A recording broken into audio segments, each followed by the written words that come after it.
Now, as we mentioned earlier, the price tag for damage to crops is still being finalized. But our reporter, Kelesha Williams, visited farmlands in St. Catherine, which were devastated by Tropical Storm Elsa.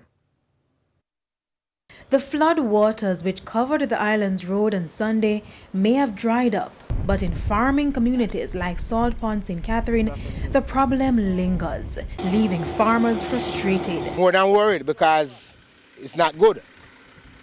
It's not good. The rain don't even fall for one day good yesterday. But even as the farmers are concerned about the flooding, that's the least of their problems.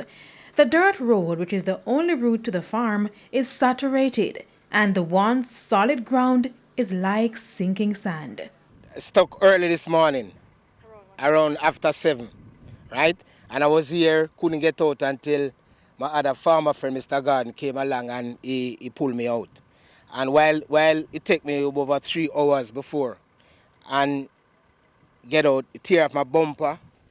I think one of the main reasons why this section is like this, it's used to have a drain from up there coming down, and they make a road for you to go on the farm, and I think that's eliminate that drain. So the water become a problem now. Now, this is as bad as it gets. It's been over 2 hours now, and this farmer behind me has been trying to get to his farm, but his vehicle is stuck right here in the mud. Now, what you're witnessing is the desperate attempt to set him free. And as it turns out, this vehicle now is actually stuck.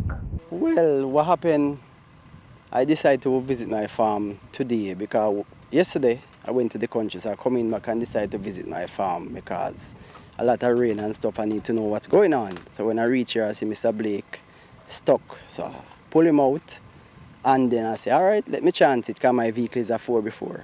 Now, on a day like today, dozens of workers would have been in the fields harvesting crops, but the poor road conditions have set back those plans. I have popped out to reap now on Kalalo. I have scallion will be ready in a couple of weeks on time. But this farmer was willing to brave the mud and reap his cucumbers because he feared they would have spoiled in the field. It's a long time I don't walk barefoot, right? And this is very hard. Great loss, because we have around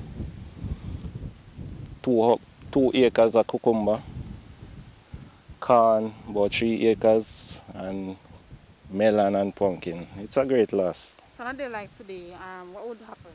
A day like today, we show the reaping right now. And as I can see, only one person reaping, and we don't even know we have go out the road with this stuff. It's a treacherous journey. One that usually takes about 7 to 8 minutes is now a 30-minute ride. It's almost insurmountable for this 4-wheel drive Ford Ranger.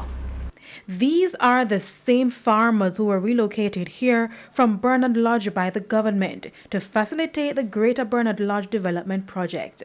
The farmers have since been promised compensation for crops they lost due to the eviction, but that matter is still in the court. Now they're appealing for plans to fix the road to be expedited. It's like you take a man off in bed and put him in a ant's nest. Kelesha Williams, TVJ News.